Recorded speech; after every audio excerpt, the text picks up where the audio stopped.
Okay, andito na naman tayo. Kung inyong mapapansin ako, may manananggal ditong puno. Nawawala ang kanyang ulo at katawan. Natira lang yung kanyang, ano ba tawag dito? Ano ba tawag dito, Nonoy? Hindi ko alam. O yung bahagi ng kanyang katawan.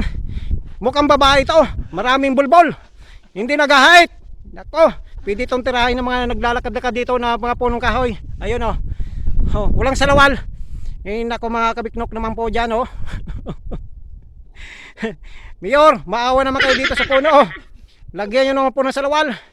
Oh, mukhang hindi bagyo ang umatak nito, kundi yung truck ni 4D Capio dito na mahilig sa piso.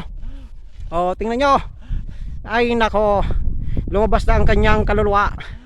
Hanggang sa muli. Okay mga kapuson. Andito pa kami ngayon, nagulat. Aliw ko lang yung pugong ganyan. Bulig yung busong. Ayan, buko po tayo. Yan o. Patabike nyo naman. Kaya umihingal. Ngalap-ngalap na manayip na niyo. Nakangalap-ngalap na nga kasi baba. Kaya aluw yung kami. Million ang kinikita ko dito. Pansin nyo. Ayad mo. Banayad. Oh, ayan. Abis sabi. Ay, ayan po ang aming tropa. Oh. Ay naman kayo. Hi. Mga bata. Oh. Ayan, yan ang aming kapitan. Kapitan Ingo, kumakain ng kumakain ng pikpik. Kahit walang hugas. Laba range. Karga ni Bino pag may ano humangilo. Ayun, tapos yung kulog ito pa din. Okay, sige po. Maya. Wala pa yung buko. Ayan oh, nakaboko na sila. Nahuli ako. Ha? Kasi pagka-bike nyo naman, ako talaga yung pinakamahina sa grupo eh. Pagdating sa pagka-bike. Pero sa kainan naman, ako yung pinakamalakas. Oh, kung yung mapapansin oh, ito oh, si Kuya oh. Kuya, halika rin. Umiti ka naman.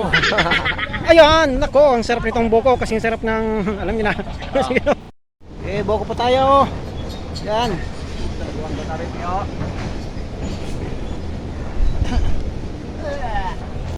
Yan. Nagbubuko. Is na biro sa personal video. Kuya. Ismay naman dyan. Yan. Yan. Yan talaga. Sino ba yan? Si Rudy. Pero makapost mo kayo sa Facebook na. Yan. Madiscover kayo yan. O ito po si Kuya oh. Kung yung mapansin, ito ang nag-iisa dito ang pinakagwapo. Proud ako sa aking sa mga magsasaka. Dahil kung wala ang magsasahin ako, wala tayong masochop-chop na buko.